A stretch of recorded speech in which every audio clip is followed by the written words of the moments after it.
Aleluia. Meus irmãos, minhas irmãs, a paz do Senhor.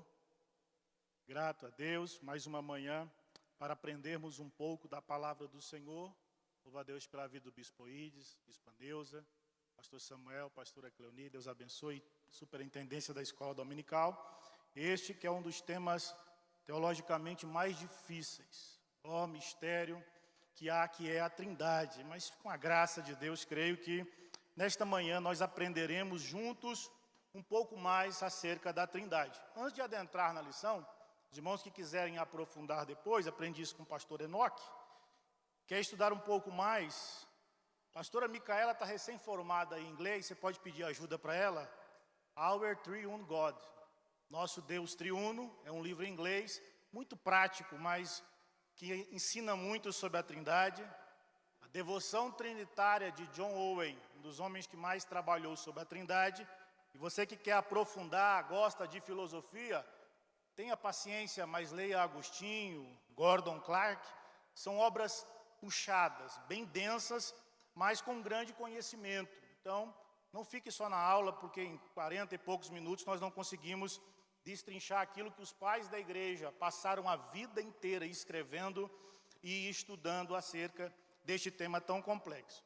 A nossa revista traz a Trindade econômica, assim chamada teologicamente, que é o quê?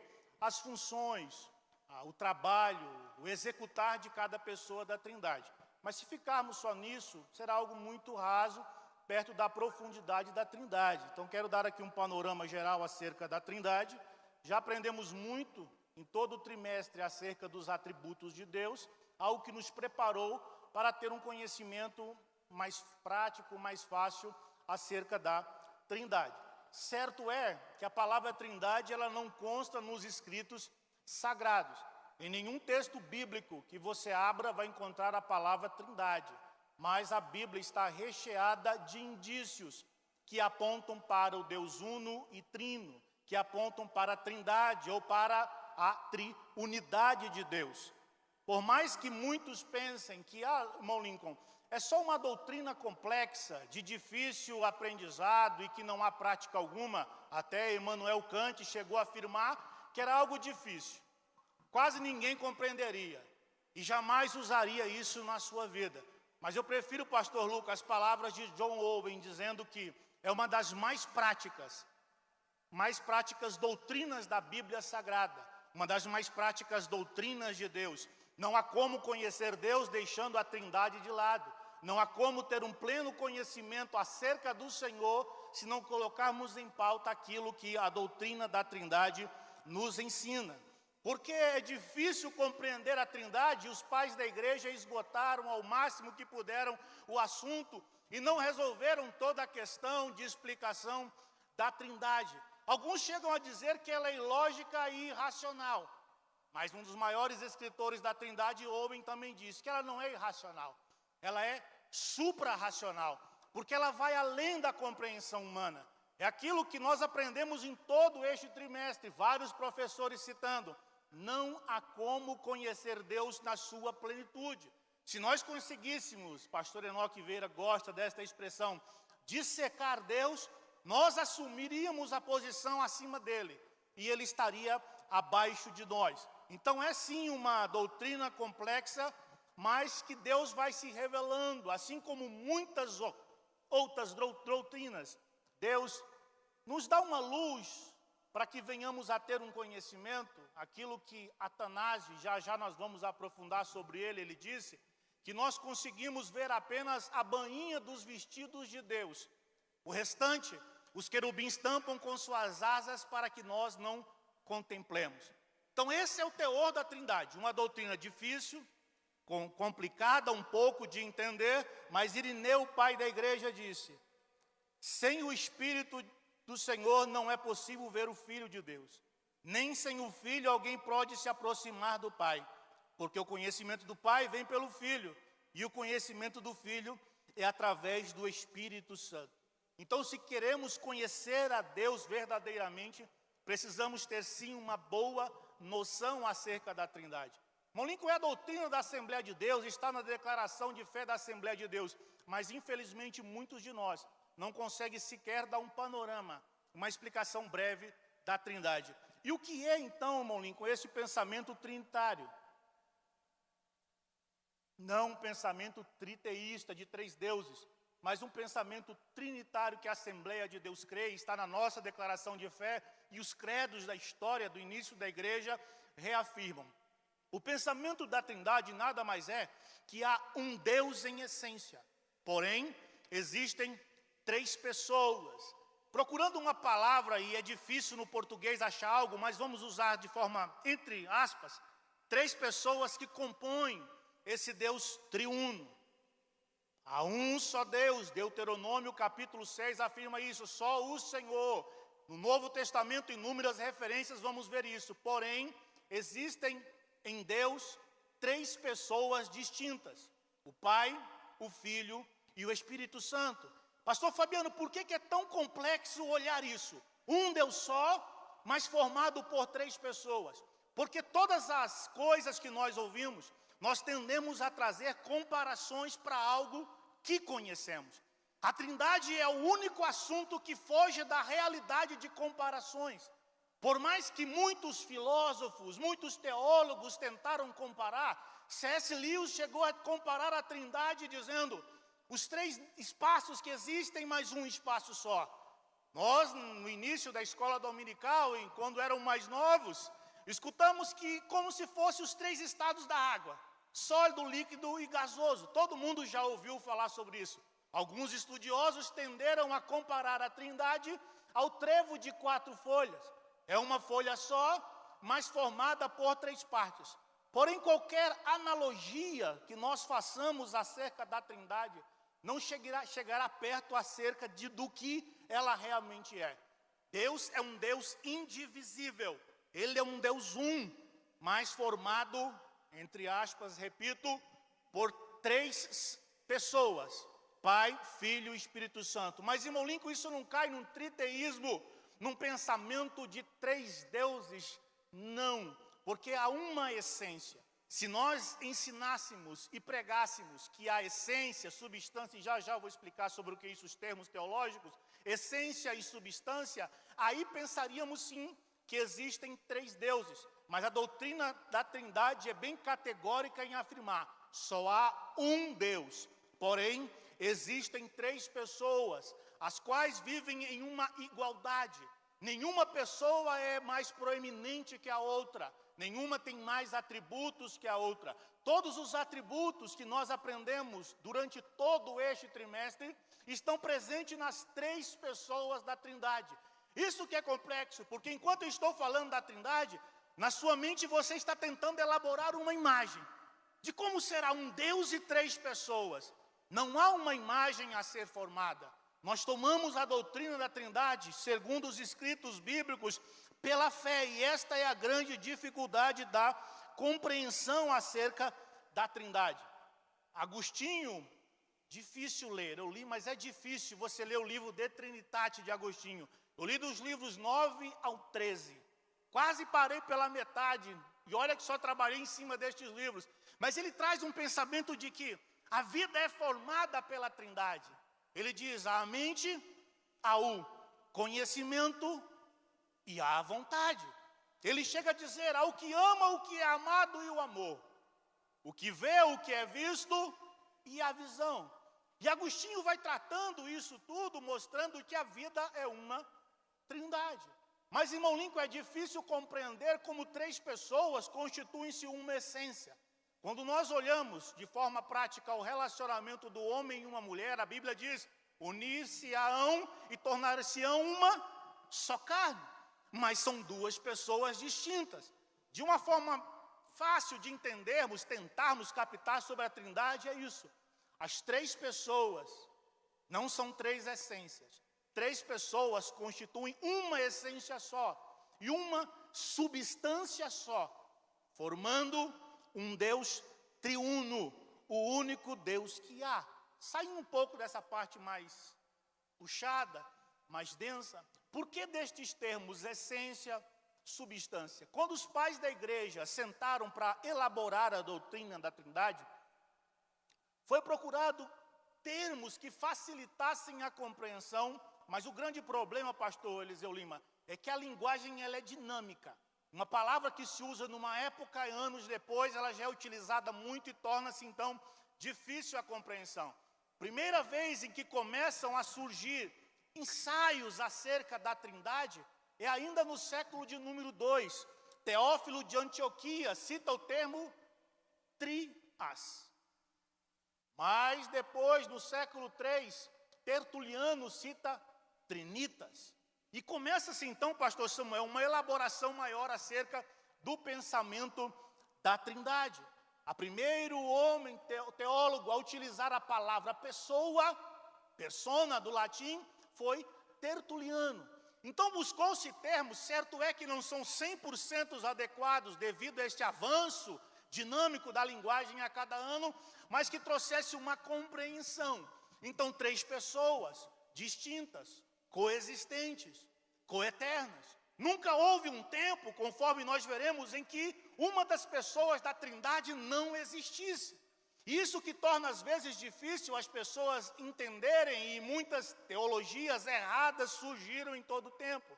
Nós vemos a luta da igreja, e quando a igreja senta para elaborar a doutrina da Trindade, pastor Itamar, não foi porque vamos montar uma doutrina, mas porque começaram a surgir ataques. Heresias começaram a surgir no meio da igreja. E os pais da igreja falaram, vamos sentar, elaborar o nosso credo de fé, a nossa doutrina, porque muitas coisas erradas estão surgindo. Uma das principais de toda a história foi o sabelianismo. Sabélio era um líder da igreja, um homem de certa influência, mas que começou a traçar uma doutrina errada da Trindade, e que às vezes muitos de nós pensamos assim sem perceber, porque nunca paramos para estudar a doutrina da Trindade verdadeira. Sabélio pensava que haviam sim 3, mas apenas 3 modos, um Deus apenas, mas com roupagens, máscaras diferentes. Há o Deus Pai. De repente o Deus Pai desaparece e aparece na pessoa de Jesus. Depois ele muda de roupagem e ele se transforma no Espírito Santo. Sabélio pensava e cria nisso, onde não há 3 pessoas distintas, onde o Deus único que há, ele tramita com roupagens diferentes, como modos de expressão. Só que isso obscurece toda a doutrina salvífica. Isso obscurece todos os pensamentos. É aquilo que Agostinho fala, Sabeliano, toma cuidado, distingue as pessoas, senão você acaba se perdendo entre elas e não mostra quem é cada pessoa. Tertuliano chega a combater dizendo, pegaram o Paráclito, ou seja, o Espírito Santo, e colocaram em fuga, e aí crucificaram o Pai. Isso é patripassionismo. Colocar o Pai na cruz. Não foi o Pai que foi crucificado. Quem foi crucificado foi o Filho. E às vezes, e um parênteses, em nossas orações, quando nós vamos orar, nós falamos, Pai, eu te agradeço por se entregar na cruz. Por mais que inocentemente falamos isso, mas isso é uma heresia, patripassionismo. O Pai não morreu por nós, foi o Filho que se entregou na cruz do Calvário. Mas o sabelianismo naquela época ele foi logo enfraquecendo. E aí surge uma das mais terríveis doutrinas, por mais que muitos afirmam que ela praticamente se extinguiu, mas nos últimos dias eu tenho visto que ela tem crescido de forma terrível, que é o arianismo, que veio logicamente de Ário. Ário, um líder da igreja. Ário teve uma grande expressão no seu pensamento porque ele era muito querido. Ário conseguia expor os seus pensamentos, a sua fala, de uma forma maravilhosa e muito convincente, convencendo na época muitos líderes da igreja. O que Ário cria e o que Ário pregava. Para Ário havia sim o Pai, mas o Filho, ele era um ser criado, que fora criado. O Espírito Santo da mesma forma fora criado. Aí você fala, mas irmão Lincoln, eu já estudei os credos da igreja. O credo diz que o Filho foi gerado e o Espírito é procedente do Pai e do Filho. Como é que o senhor me explica a palavra gerado? Gerado, quando a igreja sentou-se mais uma vez para elaborar, foi a palavra que se aproximava, mas não dizendo que houve alguma época em que o Filho não existisse. Nenhum momento a doutrina da Trindade afirma que houve algum momento na história que Jesus não existisse. Ário já coloca Jesus criado. E os próprios credos nossos dizem que Jesus é incriado, assim como o Pai é incriado. O Espírito é procedente, é uma pessoa da mesma essência. Mas não quer dizer, pastor Isaías Negrão, que um dia o Espírito foi criado. Não, é como Atanásio no seu credo, e ele coloca algo lindo, ele diz: o Pai é eterno, o Filho é eterno, o Espírito é eterno. Mas não existem três eternos, há um eterno só. Não há uma contradição de Atanásio, os maiores defensores da Trindade, não. Ele está dizendo, as três pessoas possuem o atributo eterno, mas há um Deus, e só um, não três deuses, um Deus só que é eterno. Então Ário segue este pensamento e começa a ganhar adeptos. O problema é que na época, o imperador Constantino gosta da doutrina. E Atanásio começa a perturbar todo mundo. Mas a igreja resolve fazer um concílio. E aí nós temos o primeiro concílio em 325, o concílio de Nicéia. O pensamento de se reunir no concílio era combater a inverdade, a heresia de Ário. Há uma trindade. Ao Pai, ao Filho, ao Espírito Santo, coeternos, coexistente, com todos os atributos divinos, em uma essência, em uma substância só. Esta verdade que Ário está colocando, não há nada de verdade, ela é uma mentira. Então a igreja se reúne, 317 bispos, em 325 da era cristã, para traçar esta doutrina.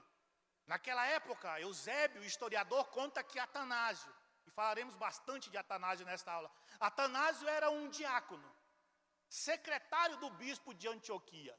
E aí a história conta que Eusébio relata. Mas o problema, bispo, é que naquela época muitas pessoas começaram a me conta dizendo, não há verdades absolutas.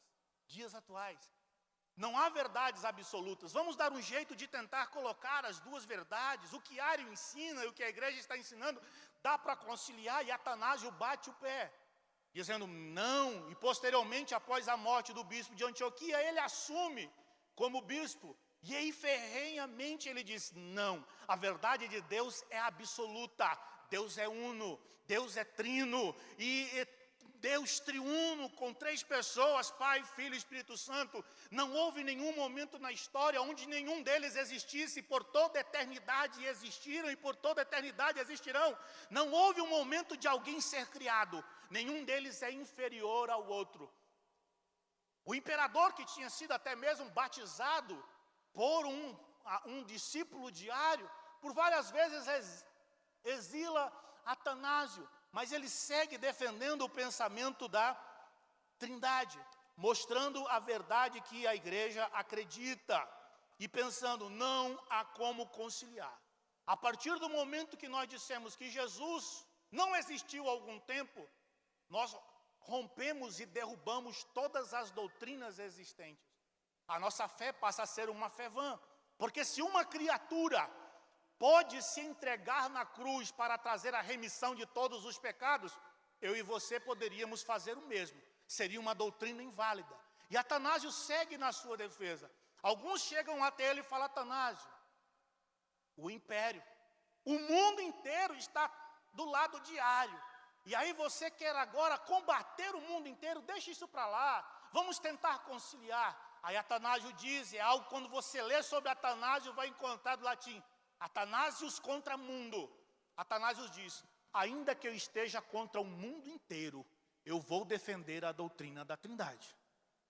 Numa época de relativismo, nós temos que ser da mesma forma. As verdades absolutas de Deus, elas são inegociáveis, doa a quem doer. Ainda que o mundo inteiro creia o contrário, nós cremos na palavra do Senhor e vamos defendê-la para a glória do nome dEle.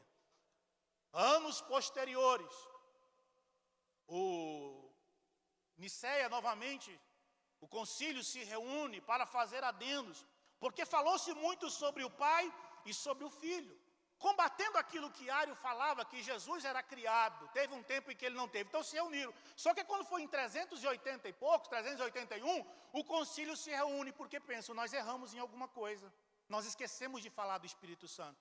Tanto é que no credo deste concílio diz, cremos no Espírito Santo e nada mais. O concílio se reúne novamente e aí dá uma explanação sobre os atributos eternos, divinos, na pessoa do Espírito Santo, encerrando assim uma completa doutrina, um completo ensinamento acerca da Trindade, dos atributos divinos. O credo Atanásio, que é tão falado, não foi escrito por Atanásio. Provavelmente 2 homens, muitos anos depois, resolveram escrevê-lo. Eu te aconselho, na internet é fácil de achar credo de Atanásio, 44 pontos, e de forma resumida, sucinta, mas de ensinamentos muito fortes, a um credo que mostra a defesa acerca da Trindade. Vamos para a parte mais prática. Senão vocês me abandonam na lição, se eu ficar querendo filosofar demais, entrar na profundeza demais. Vamos para a parte prática, que é o que Owen gosta e tantos outros escritores. Por que é difícil, irmão Lincoln, achar a Trindade no Velho Testamento? Essa é a primeira pergunta quando alguém vem questionar sobre a Trindade, diz, então me mostre a Trindade no Velho Testamento. Vou mostrar, mas primeiro ponto, nós precisamos entender que toda a revelação de Deus, ela sempre foi progressiva. Foi aos poucos. Deus foi se revelando, Deus foi se mostrando. Israel vivia no meio de politeístas, aqueles que adoram vários deuses.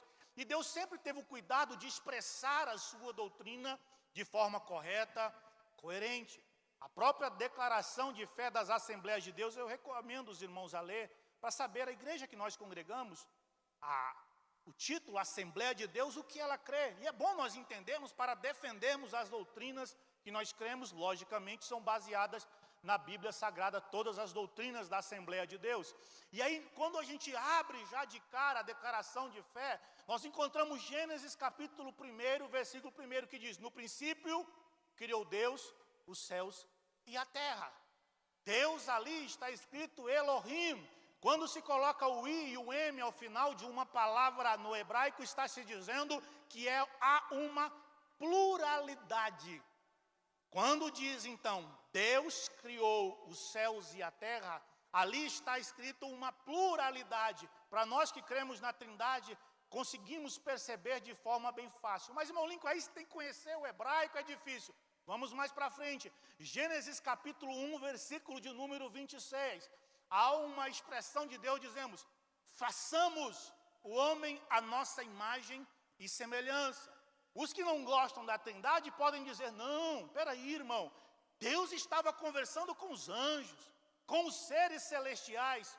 Pois é, belo argumento, porém, nós não somos a imagem de arcanjos. Nós não somos a imagem de anjos, de querubins, de serafins. Ali há uma conversa da Trindade. Mas eu acho mais lindo ainda, meu amigo Pedro, é que quando a Bíblia diz, façamos o homem à nossa imagem e semelhança, a conversa da Trindade, no versículo de número 27, o bispo diz, e Deus, e usa a expressão Elohim novamente, e Deus criou o homem, macho e fêmea, os criou, louvado seja o Senhor. Deus não quis dar um pensamento de 3 deuses, não. Ele mostra, houve uma conversa das 3 pessoas da Trindade. E aí o Deus triuno fez homem e fez mulher, louvado seja o Senhor.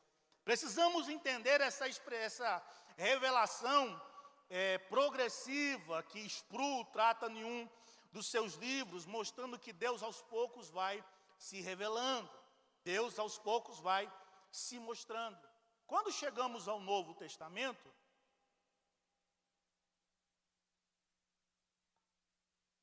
é mais fácil identificar a Trindade.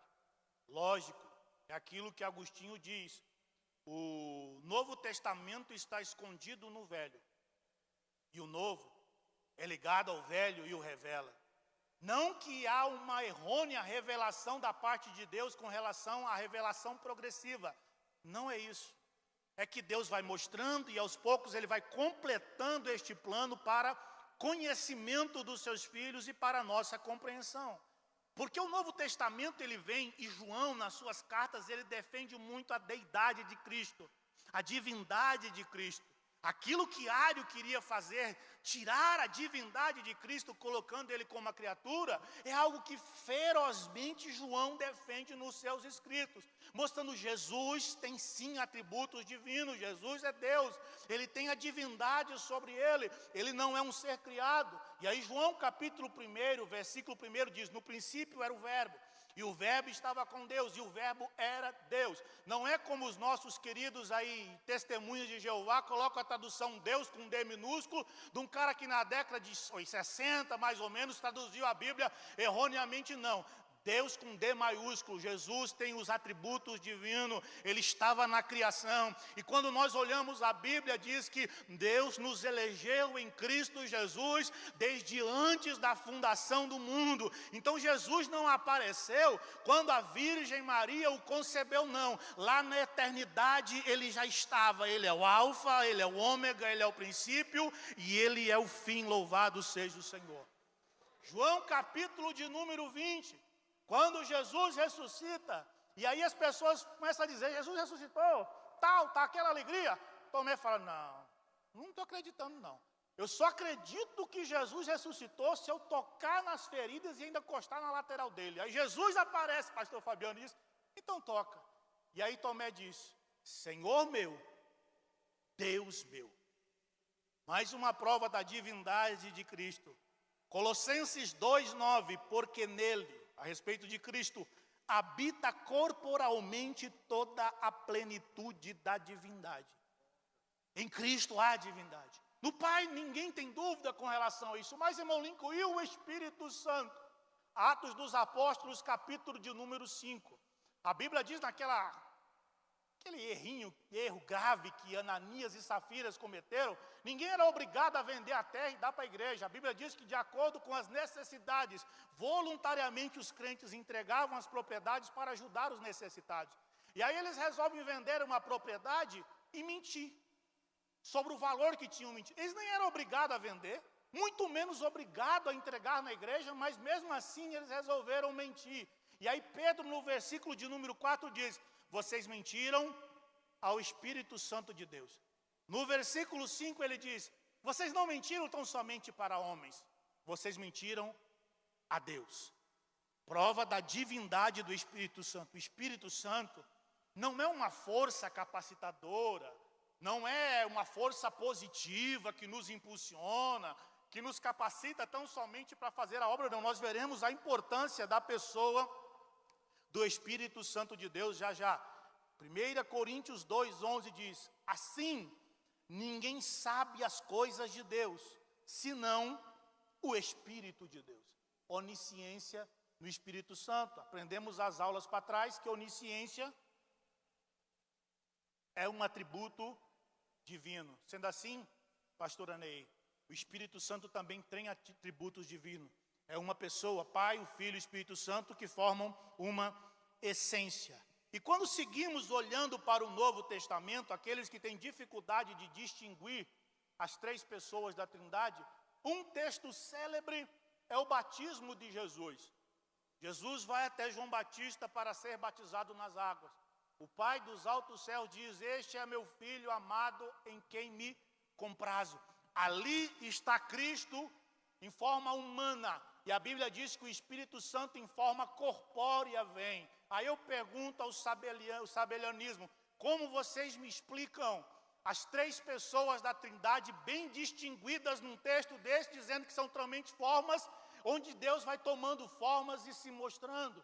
Vamos mais para a Bíblia. Quando há a bênção apostólica, texto que nós lemos nesta manhã, a graça de Jesus, o amor de Deus e a comunhão do Espírito Santo seja com todos. Aí há igualdade, todos no mesmo nível, todos trabalhando em perfeita harmonia. Transfiguração de Jesus, aqueles que dizem que só há um e não há três pessoas, é um único Deus, mas uma única pessoa. Mateus capítulo 17, Jesus transfigura-se diante dos discípulos, e aí quando Pedro está falando, vamos fazer uma cabana para fulano, para Moisés, para Elias, uma para o Senhor, uma para nós aqui, Deus dos altos céus brada, este é meu Filho amado em quem eu me comprazo. Salmo de número 110. Abra aí. Agora que a gente entrou na Bíblia, fica mais gostoso. Abra aí. Salmo de número 110. Se o irmão puder jogar ali também. Salmo de número 110. Versículo 1. Eu tive uma ajudinha do pastor Samuel, terça-feira. O senhor estava ministrando, na hora que o senhor falou um texto, a mente abriu, que eu não tinha reparado ainda. Disse o Senhor ao meu Senhor, assenta-te à mão direita, até que eu ponha os teus inimigos por escabelo dos teus pés. Agora Mateus 22, 44. Vamos lá. Jesus vai citar este texto, do 41 em diante. Mateus 22, 41.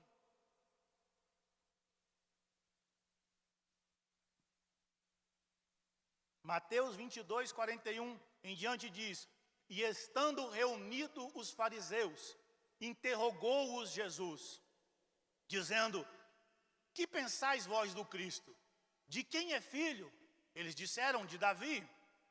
Disse-lhes ele: como é então, e aí ele cita Salmo 110, como é então que Davi em espírito lhe chama Senhor, dizendo: disse o Senhor ao meu Senhor, assenta-te à minha direita, até que ponha os teus inimigos por escabelo dos teus pés. Até aí, Jesus cita aquilo que Davi tinha falado no Salmo 110, mostrando aos fariseus que o Messias saía sim da linhagem de Davi, mas ele teria atributos divinos, ele estaria com o Pai. E aí o pastor Samuel me deu uma ajuda, abra aí Atos dos Apóstolos, capítulo de número 7.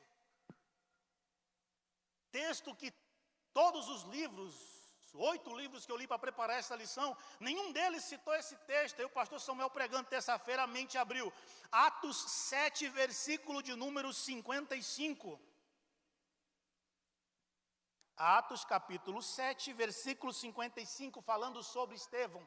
Mas ele, estando cheio do Espírito Santo, aí está a pessoa do Espírito Santo, fixando os olhos no céu, viu a glória de Deus e Jesus que estava à direita de Deus. Versículo 56, e disse: eis que eu vejo os céus abertos e o Filho do Homem que está em pé à mão direita de Deus. Estevão está cheio, as pessoas do Espírito Santo está sobre ele, e ao levantar os olhos, ele vê o Pai e ele vê o Filho, ou seja, as 3 pessoas da Trindade de forma distinta. Louvado seja o Senhor. E ainda mais para aqueles que dizem que não há 3 pessoas da Trindade. Jesus, orando, sempre falava com o Pai, invocava o Pai. Totalmente ilógico orar para si mesmo, não há necessidade, mas sempre ele buscava o contato pleno com o Pai. Para partirmos para o final, nesses 10, 15 minutinhos que faltam, vamos para uma aplicação bem prática, acerca da obra redentora. Porque a nossa lição trata, como eu falei, da trindade econômica, as funções, se podemos tratar assim de uma forma, numa linguagem mais simples, as funções. Certo é que nenhuma pessoa da trindade age totalmente isolada da outra. Há a maior perfeita harmonia. A trindade, ela é o maior exemplo da diversidade e unidade que há. Que é um exemplo para nós. A diversidade que há entre nós, mas há como vivermos unidos. 3 pessoas distintas, mas em plena, perfeita e maravilhosa união, que é o Pai, o Filho e o Espírito Santo. E a obra salvífica mostra esse total agir da Trindade. O Pai nos escolhe em Cristo e através do Espírito Santo. Ou seja, meu amigo pastor Kleber, Deus planeja, o Filho executa e o Espírito Santo apresenta e garante até o final. James Montgomery Boyce, ele diz que o ato da salvação e da redenção é como uma linda música e uma bela sinfonia, tocada em 3 atos, onde há a ação das 3 pessoas da Trindade. A salvação ela é originada no Pai, localizada no Filho e comunicada pelo Espírito Santo. Muitas pessoas têm um pensamento quando falam sobre o Pai, dizendo o Pai não ama assim. E nós, erroneamente, como crentes, ainda pensamos, Deus estava com raiva, pastor Lucas Fernandes. E aí Jesus chegou e falou assim, não fica assim não, vamos dar um jeitinho aqui. Eu me entrego lá, eu resolvo a questão, eu vou me entregar e aí eu calmo o coração do Senhor, não destrói todo mundo. Não. Isso não é bíblico. Romanos capítulo 5, já ministrei essa mensagem neste púlpito, porque Deus prova o seu amor. Deus prova o seu amor para conosco enviando o seu Filho. O amor do Pai impulsionou a enviar Jesus, e não uma discussão, não. Os três amando a humanidade. O Filho vem e se entrega na cruz do Calvário. E aí o Espírito Santo, a pessoa do Espírito, que alguns chegam a tratar como a pessoa esquecida da Trindade, alguns teólogos afirmam, ele convence o homem do pecado, da justiça e do juízo. Então a salvação é uma obra plena e completa de toda a Trindade, louvado seja o nome do Senhor. Por isso, que a nossa confiança nesta vida não pode estar alicerçada nas circunstâncias. Nós temos o Pai, o Filho e o Espírito Santo que nos ama. O Pai, o Filho e o Espírito Santo que nos sustentam. Se Deus nos amou tanto, se Jesus não usurpou ser igual a Deus, antes aniquilou-se a si mesmo, tomando forma de servo, de homem, e morrendo na morte mais terrível que existia, que era a morte de cruz por amor de nós. Se Jesus afirmou, eu vou para o Pai, mas eu não vos deixarei órfãos, eu vou enviar o Consolador, Ele vai vos guiar, vos fará lembrar de tudo quanto eu vos tenho dito, Ele será o intercessor, o Filho será o mediador. E, querido, para que ficar preocupado? O Deus triuno está sobre as nossas vidas, louvado seja o Senhor. Efésios capítulo 1, do versículo 3 ao versículo 7 e o versículo de número 13, vou ler rapidinho para os irmãos, para já a gente partir para uma conclusão.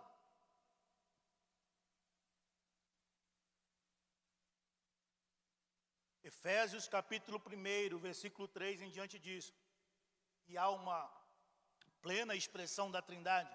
Bendito o Deus e Pai de nosso Senhor Jesus Cristo, o qual nos abençoou com todas as bênçãos espirituais nos lugares celestiais. Em quem?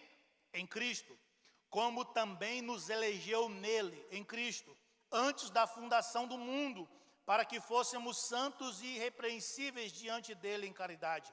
E nos predestinou para filhos de adoção por Jesus Cristo, para si mesmo, segundo o beneplácito da sua vontade, para louvor e glória da sua graça, pela qual nos fez agradáveis a si no amado. Amado quem? Jesus, em quem temos a redenção pelo seu sangue, a remissão das ofensas, segundo as riquezas da sua graça.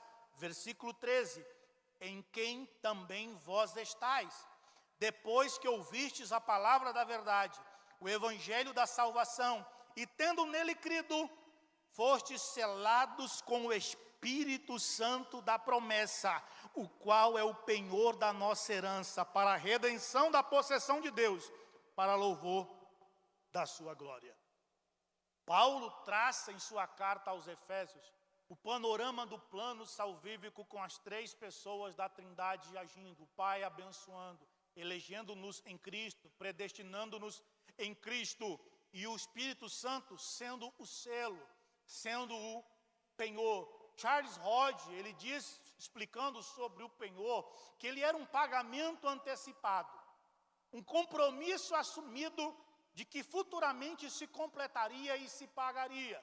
Aí eu entendo aquele, você que gosta, já que é a escola dominical, vamos ser um pouco mais entrando nos escritores. Gordon Fee, no seu livro Paulo, o Povo e o Espírito Santo de Deus, ele diz que o Espírito Santo, ele nos dá aquela sensação de antegozo, o pastor Fabiano dizendo, o já e ainda não.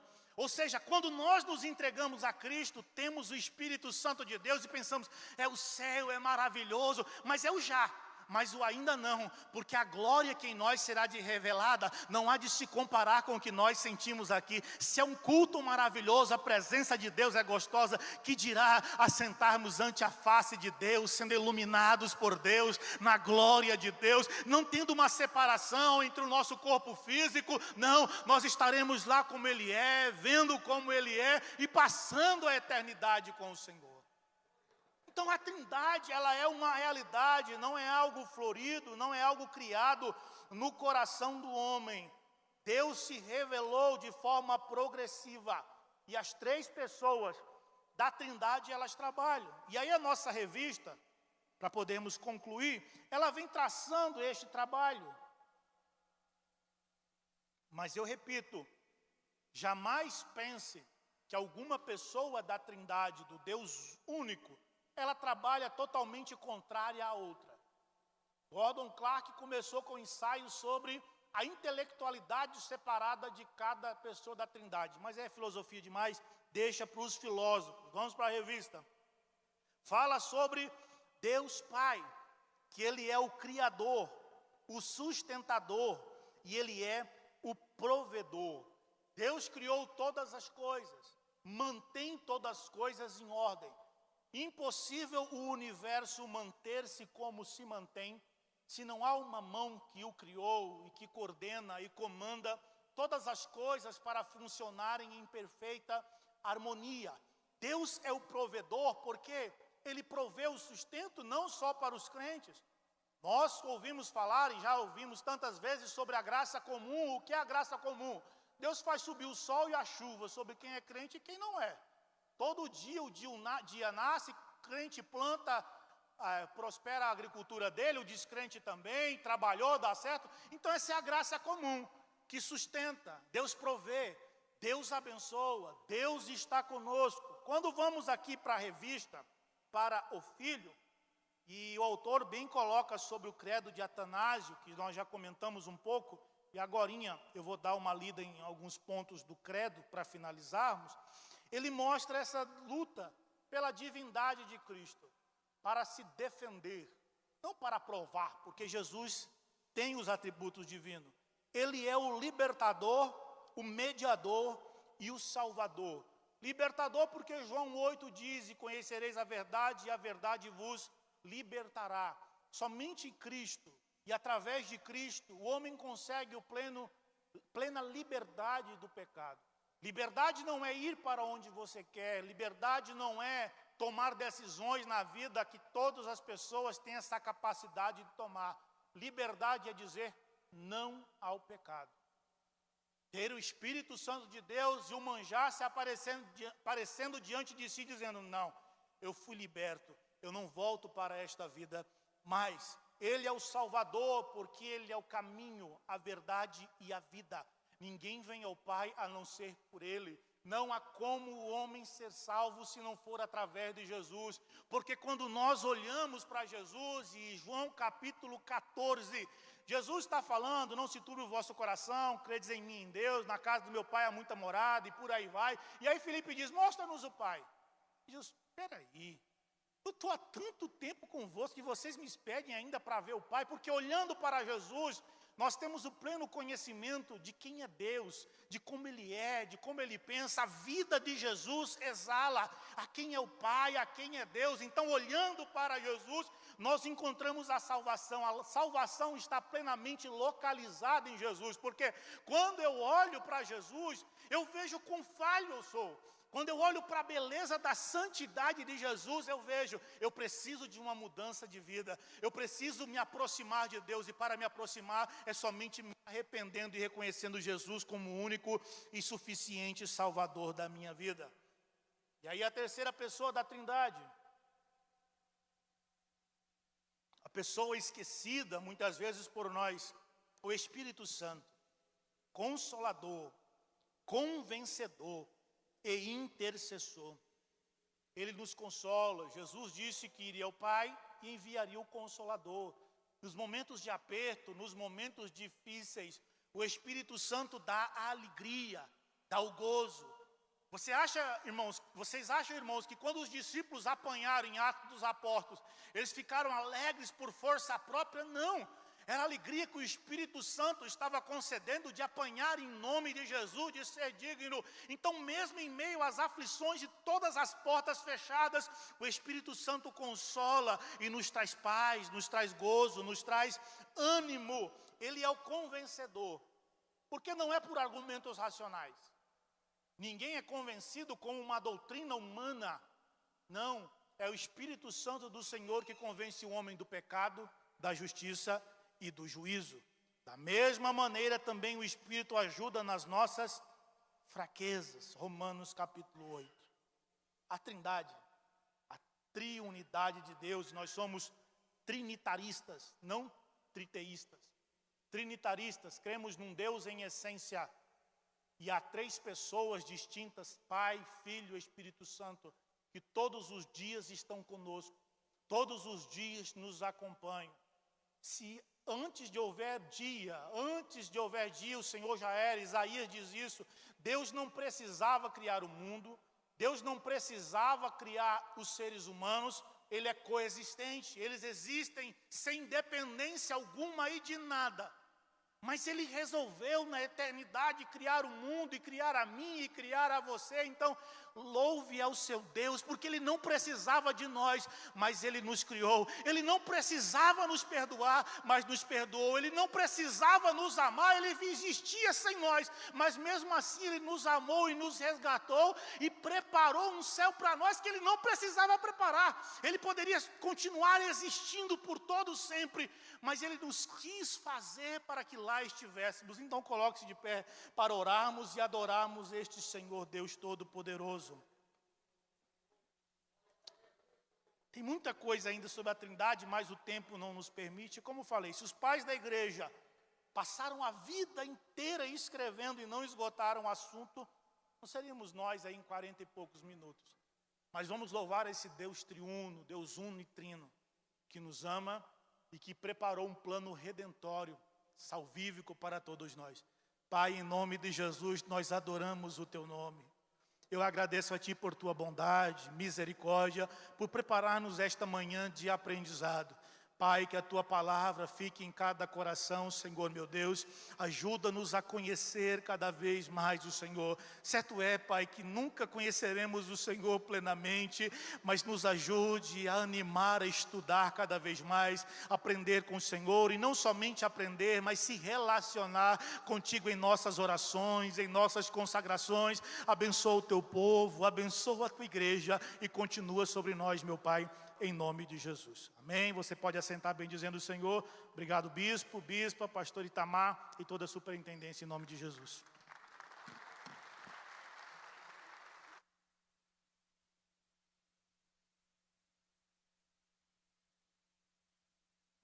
Glória a Jesus. Que maravilha, né, irmãos? A aula abençoada, isso